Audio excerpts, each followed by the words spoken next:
Hey guys, it's लक्ष्य hair. ऐसा कहना गलत नहीं होगा कि हम में से बहुत लोग अपने लुक्स को लेके बहुत ज़्यादा कंसर्न रहते हैं। हम कैसे दिख रहे हैं, हमारी अपीयरेंस कैसी है, इस सब के लोगों को बहुत चिंता रहती है। कुछ लोगों के लिए उनके एक्ने, कुछ लोगों के लिए हेयर लॉस और कुछ टीनेजर्स के लिए उनके फेशियल हेयर्स ना आना उनको डिप्रेस्ड कर देते हैं और उनको बहुत बड़ी प्रॉब्लम में डाल देते हैं। पर आपने कभी सोचा है आपकी प्रॉब्लम इन पिंपल्स या फिर हेयर लॉस से बड़ी हो तो क्या होगा? इतनी बड़ी प्रॉब्लम कि अगर छोटे बच्चे आपको देखें तो वो रोने लगें या फिर डर के भाग जाएं, क्योंकि ऐसा ही एक इंसान के साथ हुआ था। 1862 जोसेफ कैरी मैरिक, इनकी अपीयरेंस इतनी ज़्यादा डरावनी और भयानक थी कि 150 साल बाद आज तक भी इनका जिक्र होता है। भले ही आपको इनका रियल नेम याद रहे या ना रहे, लेकिन आपको इनका स्टेज नेम जरूर याद होगा, द एलिफेंट मैन।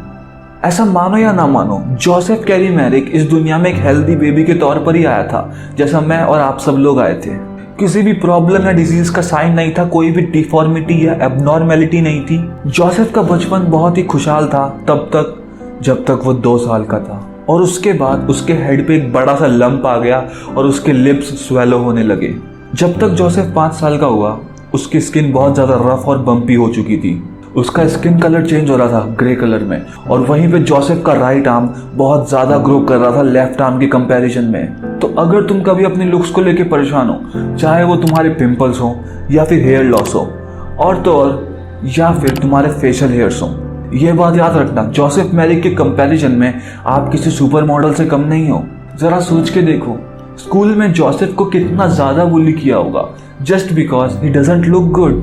जब तक जोसेफ 13 साल का हुआ, उसकी माँ ने उसका हमेशा साथ दिया। उसकी माँ हमेशा से उसके साथ थी, नो मैटर दुनिया क्या बोल रही है, दुनिया कितना भी भला बुरा क्यों नहीं बोलती, उसकी माँ हमेशा उसका ध्यान रखती थी और हमेशा उसको मोटिवेटेड करती थी उसकी लाइफ में। जोसेफ की माँ का नाम मैरी था।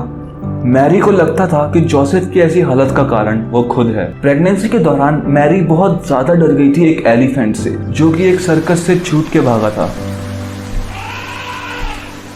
मैरी को लगता था कि एकदम से इतना ज़्यादा डर बच्चे की हेल्थ को इफेक्ट करेगा, और वो क्योंकि एलिफेंट को देख के डर गई थी, तो मैरी को लगने लगा था कि जोसेफ की ऐसी डिफॉर्मिटीज एलिफेंट की वजह से आ रही है। ये सुनने में तो बहुत बकवास बात लगती है और सही भी है, लेकिन ये बात हो रही है 1800s के टाइम की। उस टाइम डॉक्टर्स का मानना था कि प्रेगनेंसी के दौरान हुए ऐसे डरावने एक्सपीरियंसेस एक बच्चे की हेल्थ को नुकसान पहुंचा सकते हैं। जोसेफ चाहे कैसा भी हो, लेकिन उसकी माँ ने उसको हमेशा प्यार किया था। लेकिन फिर जोसेफ की माँ मैरी की डेथ हो गई निमोनिया के कारण, और तब जोसेफ बहुत ही छोटी एज में था, और उसके बाद जोसेफ की लाइफ किसी नर्क से कम नहीं थी। जोसेफ के पिता ने दूसरी शादी कर ली थी, और जो जोसेफ की नई मदर थी, या फिर बोलूँ स्टेप मदर, वो जोसेफ से बिल्कुल खुश नहीं थी। जोसेफ के पिता भी उसे पसंद नहीं करते थे, और जोसेफ की हालत और ज़्यादा खराब होती चली गई। जोसेफ की स्पाइन में धीरे धीरे एक कर्व आने लग गया, और जोसेफ को सोने में भी दिक्कत होने लग गई। क्यों? क्योंकि जोसेफ का सर इतना भारी था कि उसको सांस लेने में बहुत दिक्कत होती थी। जोसेफ की हालत इतनी बुरी हो गई थी कि ना वो कुछ ढंग से खा पाता और ना ही वो कुछ ढंग से बोल सकता था। और उस टाइम के पेरेंट्स बच्चों से एक्सपेक्ट करते थे कि वो बाहर जाके पार्ट टाइम जॉब करें और घर में पैसे लेकर आएं। तो जोसेफ ने सिर्फ 13 साल की उम्र में एक सिगरेट फैक्ट्री में काम करना चालू कर दिया। बट जोसेफ का शरीर उसका बिल्कुल साथ नहीं दे रहा था। उसके शरीर में और ज़्यादा डिफॉर्मिटीज आने लगी और उसकी हालत और ज़्यादा खराब होती चली गई। जब तक कि जोसेफ 16 साल का हुआ, उसका राइट हैंड और ज़्यादा बड़ा हो चुका था, जिसके कारण वो सिगरेट फैक्ट्री में भी काम करने लायक नहीं रहा। उसके बाद जोसेफ ने सेल्स पर्सन का काम भी किया। वो घर घर जाता अपने प्रोडक्ट्स बेचने के लिए, लेकिन ऑफ कोर्स लोग उसको देख के डर जाते थे। उसके बाद जोसेफ ने एक लेबर का काम भी किया, जहाँ पे उसको थोड़े बहुत पैसे और थोड़ा बहुत खाना मिल जाता।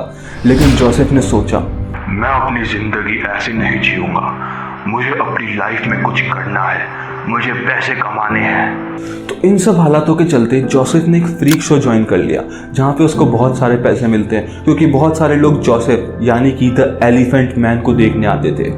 और फिर उस फ्रीक शो के चलते जोसेफ ने पूरे इंग्लैंड में टूर किया, और जहाँ पे बाहरी दुनिया में लोग जोसेफ को बिल्कुल पसंद नहीं करते थे या फिर उसको देख के डर जाते थे, वहीं पे उस फ्रीक शो में जोसेफ ने अपने जैसे ही कुछ लोगों को ढूंढा। बट वो लोग उससे थोड़ा सा डिफरेंट थे, पर सोशल लेवल पे उन लोगों ने भी बिल्कुल सेम प्रॉब्लम सफ़र करी थी जो जोसेफ ने की थी। ये फ्रीक शो एक सक्सेसफुल एक्ट बना, लेकिन जोसेफ के स्टेज पर जाने से पहले फ्रीक शो के मालिक टॉम नॉर्मन को लगा कि जोसेफ अगर ऐसे स्टेज पे गया तो शायद लोग उसको देख के डर सकते हैं। इसलिए टॉम नॉर्मन ने जोसेफ को शो करने से पहले व्हाइट चैपल रोड की एक शॉप पे रखा। व्हाइट चैपल रोड एक बहुत ही क्राउडेड प्लेस थी जहाँ पे बहुत सारी शॉप्स और रेस्टोरेंट्स थे, जहाँ पे लोग जोसेफ को देखने आते थे और उसके अच्छे खासे पैसे भी देते थे। और इसके चलते ही जोसेफ पूरे टाउन में फेमस हो गया। लेकिन वो शॉप जस्ट सामने थी एक हॉस्पिटल के, जिसके चलते कुछ क्यूरियस डॉक्टर्स या फिर मेडिकल स्टूडेंट्स भी आ जाया करते थे जोसेफ से मिलने के लिए। और उनमें से एक डॉक्टर थे फ्रेडरिक ट्रीव्स, और वो डॉक्टर बहुत ज़्यादा हैरान हो गए थे दी एलिफेंट मैन को देख के। डॉक्टर ट्रीव्स चाहते थे कि वो इस एलिफेंट मैन पर थोड़ी रिसर्च करे, इसलिए वो उसको अपने साथ ले गए थे हॉस्पिटल थोड़े टाइम के लिए। डॉक्टर ट्रीव्स ने नोटिस किया कि जोसेफ का स्कल 91 सेंटीमीटर बड़ा है, एक एवरेज मैन से 2 टाइम्स ज़्यादा बड़ा। डॉक्टर्स ने बताया कि उसकी पूरी बॉडी में डिफॉर्मिटीज़ है, उसकी स्पाइन, उसका पैर, उसके राइट हैंड, इन सब में डिफॉर्मिटीज़ आ चुकी है। लेकिन जोसेफ को ये बिल्कुल पसंद नहीं आ रहा था कि एक डॉक्टर उसके ऊपर रिसर्च कर रहा है और उसका टाइम वेस्ट कर रहा है। इसलिए जोसेफ ने सोचा कि वो हॉस्पिटल छोड़ के वापस फ्रीक शो ज्वाइन कर लेगा।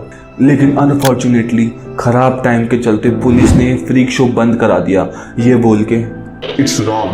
Freak show does not show morality and decency. It's impact the society in a bad way. लेकिन इन सब हालातों के चलते भी जोसेफ ने हार नहीं मानी और उसने डिसाइड किया कि वो दूसरी जगह शिफ्ट हो जाएगा और वहाँ जाके अपने शोज करेगा। लेकिन अनफॉर्चुनेटली जोसेफ के टाइम ने उसका बिल्कुल साथ नहीं दिया और जोसेफ का जो मैनेजर था उसने उसके सारे पैसे चुरा लिए और भाग गया। जोसेफ बेल्जियम में बिल्कुल अकेला हो चुका था, ना तो जेब में पैसे थे और खाने के लिए खाना। तो उसने ट्रेन पकड़ी और सीधा लंदन आ गया। 1886 में वो लंदन आया, बिल्कुल होमलेस, अनजान। उसकी हालत बहुत ख़राब हो चुकी थी और उसको देख के लोग जमा हो चुके थे, बहुत ज़्यादा भीड़ लगी हुई थी। और जैसे ही पुलिस ने देखा इतनी भीड़ क्यों लग रही है, तो वो सीधा जोसेफ को अरेस्ट करके जेल के अंदर लिया है। फिर पुलिस को जोसेफ की जेब में डॉक्टर ट्रीव्स का कार्ड मिला और पुलिस ने डॉक्टर ट्रीव्स को बुलाया। डॉक्टर ट्रीव्स जोसेफ को छुड़ा के वापस हॉस्पिटल लेके गए और उन्होंने ये एग्जामिन किया कि जोसेफ एक हार्ट कंडीशन से गुजर रहा है, जिसके चलते उसके पास सिर्फ 2-3 सालों का ही समय है। और इन्हीं सब हालातों के चलते डॉक्टर ट्रीव्स ने ऐड निकाला न्यूज़पेपर में डोनेशन मांगने के लिए, ताकि जोसेफ का गुजारा हो सके।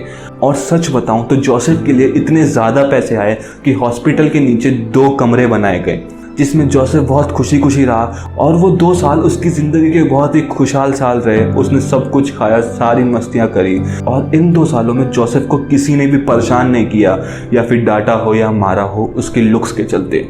तो यार दोस्तों, एंड में मैं इतना ही बोलना चाहूँगा कि अपने लुक्स को लेके कभी परेशान मत होना। If you have talent just go out and people will like you. तो यार आज की वीडियो ख़त्म हुई। अगर आपको अच्छी लगी हो तो कमेंट करके बताना, वीडियो को लाइक करना, चैनल को सब्सक्राइब करना। मिलते हैं नेक्स्ट वीडियो में।